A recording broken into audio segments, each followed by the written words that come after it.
नमस्कार दोस्तों। तो जिस टॉपिक पे आज हम चर्चा करने वाले हैं वो ये है कि क्या होता है फूड लाइसेंस एफएसएसएआई, जो कि फूड लाइसेंस होता है एक तरीके से भारतीय लॉज के हिसाब से। तो यदि आप किसी भी तरीके का फूड का बिजनेस करते हैं, फूड के बिजनेस में हैं, पैकेजिंग के बिजनेस है, या किसी भी तरीके की फूड मैन्युफैक्चरिंग करते हैं, पैकेजिंग करते हैं या रीपैकेजिंग करते हैं, या किसी भी तरीके के फूड पैटी बिजनेस में भी हैं, तो उन सारी चीज़ों के लिए फूड बिजनेस के ऊपर आज हमारा ये वीडियो होने वाला है। और इस वीडियो में हम बात करेंगे कि किन किन तरीके के फूड लाइसेंस होते हैं, क्या क्या चीज़ें होती हैं जो अनिवार्य होती हैं, और आपकी क्वेरीज के बारे में भी मैं बहुत सारी चीज़ें बताने वाला हूँ। तो वीडियो को शुरू से लेकर एंड तक ज़रूर देखिएगा, कहीं भी बीच में स्किप मत कीजिएगा। चैनल पे पहली बार आए हैं तो सब्सक्राइब का बटन ज़रूर दबाएं और उसके बगल में जो बेल आइकन है उसको भी ज़रूर दबाएं। दोस्तों, वीडियो पसंद आया है तो लाइक ज़रूर करें और कमेंट ज़रूर छोड़ें। चलिए शुरू करते हैं। नमस्कार दोस्तों। तो जिस टॉपिक पे हम चर्चा करने वाले हैं वो ये है कि क्या होता है फूड लाइसेंस एफएसएसएआई और कितने तरीके का होता है, क्या रजिस्ट्रेशन प्रोसेस है, क्या सारी चीज़ें हैं इसको लेके। तो आइए बात शुरू करते हैं, चर्चा शुरू करते हैं। देखिए, ministry of law and justice ने रिसीव किया था असेंट प्रेसिडेंट के हिसाब से 23 अगस्त 2006 में। तो वो पब्लिश हुआ था। जनरल इंफॉर्मेशन में food safety and standard act 2006 बना था, नंबर 34 ऑफ 2006। तो ये एक तरीके से मिनिस्ट्री ऑफ लॉ के हिसाब से बना था और ये पूरी व्याख्या इसमें दी हुई है। अब ऑब्जेक्टिव क्या है इसको बनाने का, देखिए इसके हिसाब से एक लॉ बना दिया गया है जो कि फूड को एक तरीके से कंट्रोल करता है, फूड के स्टैंडर्ड्स को देखता है, स्टैब्लिश करता है एक तरीके की कि हाँ जी फूड सेफ्टी सबको मिल पाए, से स्टैंडर्ड जितने भी हों अथॉरिटी ऑफ इंडिया के पूरे लागू रहें, और साइंस बेस्ड स्टैंडर्ड्स हों, और आर्टिकल्स ऑफ फूड्स मेंटेन हो, मतलब क्वालिटी पूरी फूड की मेंटेन हो। और ये एक तरीके से रेगुलेट करता है जितने भी मैन्युफैक्चरर्स हैं जो भी खाना बनाते हैं, वो जो भी खाने की मैन्युफैक्चरिंग करते हैं, वो खाने की स्टोरेज जो करते हैं, वो खाने की डिस्ट्रीब्यूशन जो करते हैं, वो खाने की सेल और इंपोर्ट करते हैं, वो या रीपैकेजिंग करते हैं, इंश्योर करते हैं कि हाँ जी अवेलेबिलिटी जो है वो सेफ हो सके, खाने की जो अवेलेबिलिटी है वो सेफ हो जाए, होलसम फूड जो है और ह्यूमन कंजप्शन जो है वो मैटर कुछ ऐसा हो जाए कि कनेक्टेड रहे, इंसिडेंटल, और काफ़ी अच्छी तरीके से सेफ्टी स्टैंडर्ड्स को देख के लोग खाना वाना बनाए। तो ये ऑब्जर्वेशन थी मिनिस्ट्री की जब इसको लाया गया था फूड लाइसेंस को, एफएसएसएआई को। अब किन किन को ज़रूरत पड़ती है, कैसे कैसे पड़ती है, वो मैं दिखाता हूँ आपको। Who is required to obtain food licence या एफएसएसएआई रजिस्ट्रेशन सर्टिफिकेट। देखिए, कोई भी बंदा जो छोटी दुकान चलाता है, फूड बिजनेस ऑपरेटर है, छोटा फूड बिजनेस ऑपरेटर है, जो कि मैन्युफैक्चर करता है, सेल करता है कोई भी आर्टिकल फूड का, या पेटी रिटेलर है, या किसी तरीके का हॉकर है जो सड़क पे दुकान लगाता है, रेडी लगाता है, इटिनरेंट वेंडर है किसी चीज़ का, चाहे वो कैंटीन में हो, चाहे किसी तरीके की टेम्पररी चीज़ लगाता हो, किसी तरीके की स्टॉल होल्डर है, स्मॉल स्केल या कॉटेज इंडस्ट्री में हो, किसी भी तरीके की फूड में अगर वो भूमिका निभाता है किसी भी इंडस्ट्री में, तो उसे फूड बिजनेस या टाइनी फूड बिजनेस ऑपरेटर है जिसका टर्नओवर अप टू 12 लाख है। तो उसको प्रोडक्शन कैपेसिटी अगर फूड प्रोडक्ट्स की डज नॉट एक्सीड, मतलब 100 केजी और 100 लीटर पर डे से ऊपर नहीं होती, तो उसको ये लाइसेंस चाहिए।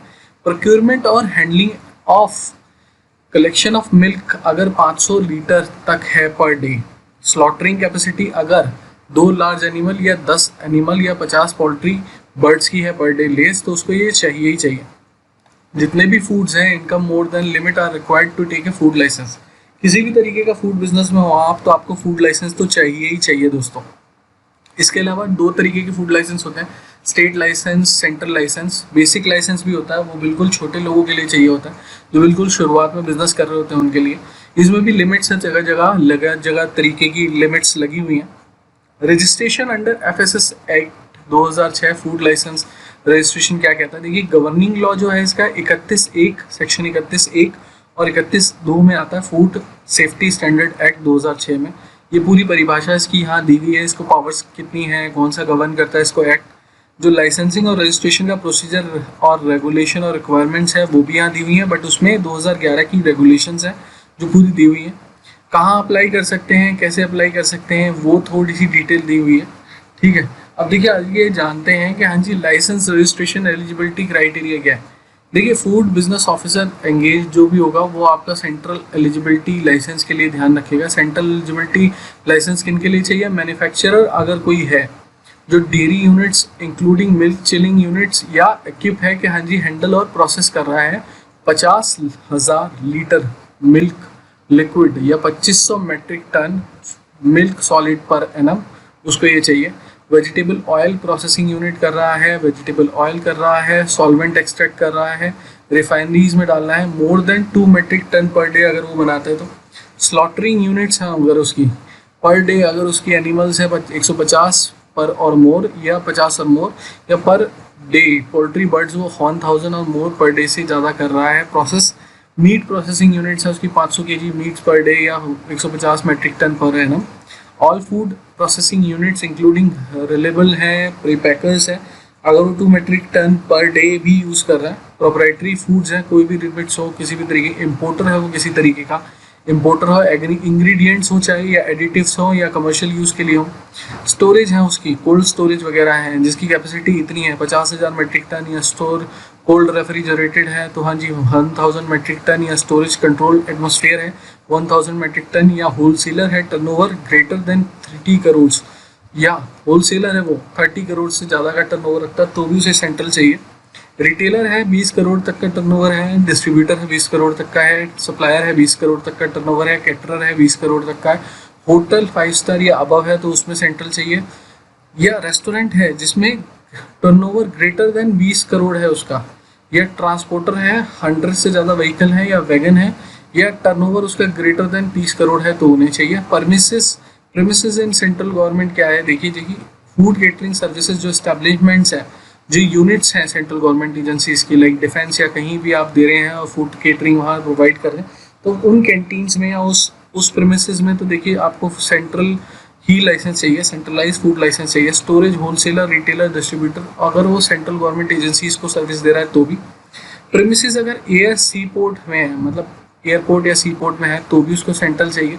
देखिए एस्टेब्लिशमेंट अगर उसकी यूनिट्स की है under central government agency like airport, sea port, कहीं भी हो, वो सारी डिटेल यहाँ सिटी वगैरह की दी हुई है तो उसको चाहिए। स्टोरेज है उसकी, होलसेलर है, रिटेलर है, डिस्ट्रीब्यूटर है, ऐसी ही जगहों पे तो भी उसको चाहिए।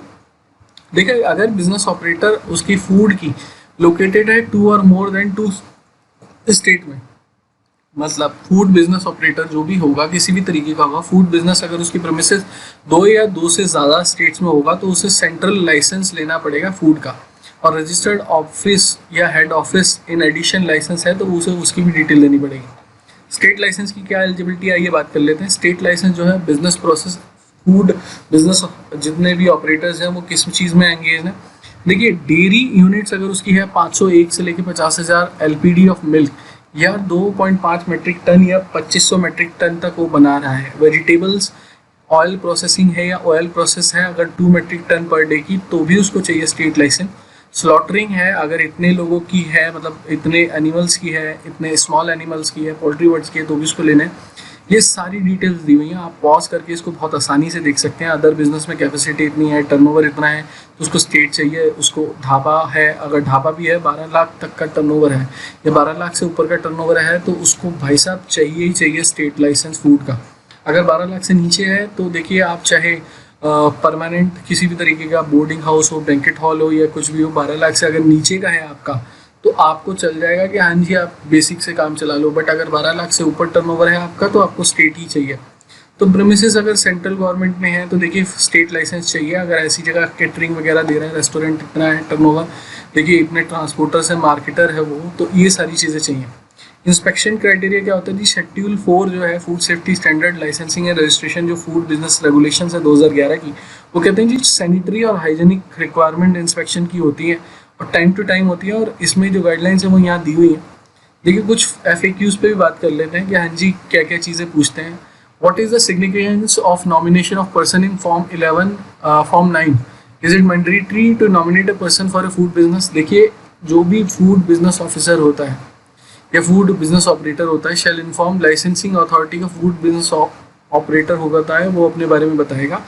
ठीक है, कंसर्न हेड कौन है, पर्सन इंचार्ज कौन है, एस्टेब्लिशमेंट का, ब्रांच यूनिट का, ड्यू सर्टिफिकेशन ले रखा है या नहीं ले रखा, कंसर्न पर्सन कैसा है, नॉमिनेटेड है, पर्पस ऑफ कंप्लायंस पूरे हो रहे हैं फूड सेफ्टी स्टैंडर्ड एक्ट के या नहीं, रूल्स एंड रेगुलेशंस अच्छी तरीके से प्रोसेस हो रहे हैं या नहीं हो रहे हैं, do I need to file annual return of my food business activity. देखिए फूड लाइसेंस में, FSSAI लाइसेंस में आपको इन्वॉल्व अगर मैन्युफैक्चरिंग में हो, रीपैकिंग में हो, manufacturing of food product, third party manufacturer हो, इम्पोर्टिंग ऑफ फूड्स है, products need to submit annual return. Annual return जानी है 31 मई तक, फॉर्म D1 में जाएगी हर फाइनेंशियल ईयर में।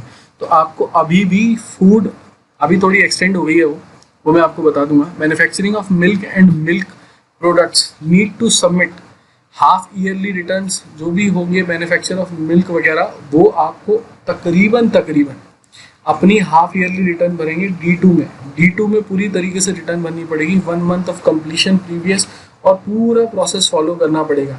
मर्चेंट एक्सपोर्टर है वो किसी तरीके का और उस चीज़ में डील कर रहा है, ठीक है, या कुछ और चीज़ है उसकी, तो इस चीज़ में अगर वो डील कर रहा है तो इन सारी चीज़ों में ये चीज़ देखने लायक है। और इस साल जो मैन्युफैक्चरिंग और इन सब की जो एनुअल रिटर्न है उसकी डेट है 31 जुलाई 2020। ये याद रखिएगा, 31 जुलाई 2020 तक आपको एनुअल रिटर्न तो भरनी ही भरनी है, तो ये बात याद रखिएगा। What is the penalty? अगर वो पेनल्टी करता है तो non submission of annual return की जो पेनल्टी है 31 मई तक या 31 जुलाई तक जो भी होगी वो 100 पर डे होगी। जब भी वो सबमिट करता है तब तक, तो 100 पर डे अगर आप लगाओगे तो देखिए अगर 30 दिन भी हो गए तो आपके 30,000 रुपये तो वैसे हो गए, 100 के हिसाब से लगा लो आप, तो अच्छा खासा आपका मतलब बढ़िया हिसाब किताब हो रहा है आपका, मतलब अच्छा खासा काम हो रहा है आपका। तो देखिए थोड़ा ढंग से काम करिए, पेनल्टी वेनल्टी ना लगे। I am holding FSSAI registration certificate of manufacturing, ठीक है, food item, do I need to submit annual? देखिए जी, फूड पैटी अगर वो हो आप ऑपरेटर जो बेसिक लाइसेंस में है तो आपको इतनी ज़रूरत नहीं है, बट स्टिल अगर आप बड़े लेवल पे, स्टेट लेवल पे हो, सेंट्रल लेवल पे हो, तो आपको तो भैया भरनी ही पड़ेगी किसी भी हाल में, उसका तो कोई चारा ही नहीं है। तो इस तरीके से आप ध्यान में रखिएगा इन सारी चीज़ों को, क्योंकि अगर एक भी चीज़ गलती हुई, एक भी चीज़ का गड़बड़ घोटाला हुआ या कोई भी दिक्कत हुई तो वो आपके लिए बहुत ज़्यादा हानिकारक होगा। तो मेरा उद्देश्य ये था कि इस वीडियो के थ्रू मैं आप लोगों को समझा पाऊँ कि देखिए फूड लाइसेंस में कितनी सारी रोले रप्पे पड़े हुए हैं, कितनी सारी चीज़ें हैं, कितनी सारी प्रॉब्लम्स हैं, कितनी सारी परिभाषाएँ हैं। तो ये चीज़ ध्यान में रखने वाली चीज़ है। और आपको अपने बिजनेस की फूड बिजनेस रिटर्न्स भी भरनी ज़रूरी है। अगर नहीं भरोगे तो 100 रुपीज़ पर डे का फ़ाइन लगेगा। कौन देना चाहता है आज के टाइम पे फ़ाइन? कोई भी नहीं देना चाहता। तो मैं आपसे ये रिक्वेस्ट करूँगा कि बढ़िया तरीके से आप फ़ाइन से बचने के लिए अपनी फूड की जो एनुअल रिटर्न है वो बढ़िया तरीके से टाइम से फाइल करें FSSAI की। तो दोस्तों जिन्होंने भी लाइसेंस लेना है वो 3 कैटेगरी में ध्यान रखें, बेसिक, स्टेट और सेंट्रल। और स्टेट और सेंट्रल में मैंने डिफरेंस बता दिया है। बेसिक के बारे में मैंने अलग से वीडियो बना रखा है, वो वीडियो मैं ऊपर चैनल लिंक में दे दूंगा, आप देख लेंगे उसको, ठीक है। तो दोस्तों इस वीडियो को शुरू से लेकर एंड तक देखने के लिए बहुत बहुत बहुत धन्यवाद। अपना बहुत ज़्यादा ध्यान रखें और अपने बिजनेस को आगे चलाते रहें। दोस्तों वीडियो पसंद आया हो तो लाइक ज़रूर करें, पहली बार चैनल पे आए तो सब्सक्राइब जरूर कर लें और उसके बगल में जो बेल आइकन है उसको भी ज़रूर दबाएं। और वीडियो पसंद आया तो छोटा सा कमेंट ज़रूर छोड़ के जाएं कि अगर आपको अच्छा लगा तो 2 शब्द ज़रूर छोड़ के जाएं। दोस्तों आप लोगों का मुझे कमेंट का बहुत ही ज़्यादा इंतज़ार रहता है, तो कमेंट ज़रूर छोड़ के जाएँ अपना, और अपना बहुत ज़्यादा ध्यान रखें। आजकल के टाइम में बहुत ज़्यादा ज़रूरी है अपना ध्यान रखना। तो अपनी सेफ्टी का ध्यान रखें, अपनी सुरक्षा का ध्यान रखें, अपनी स्वच्छता का ध्यान रखें। कोशिश करें मास्क पहन के बाहर निकलें, ग्लव्स पहन के बाहर निकलें, ज़रूरत ना हो तो बाहर ना ही निकलें। तो अपनी पूरा ध्यान रखें, सेफ्टी के साथ रहें और अपना बहुत ज़्यादा ध्यान रखें और अपने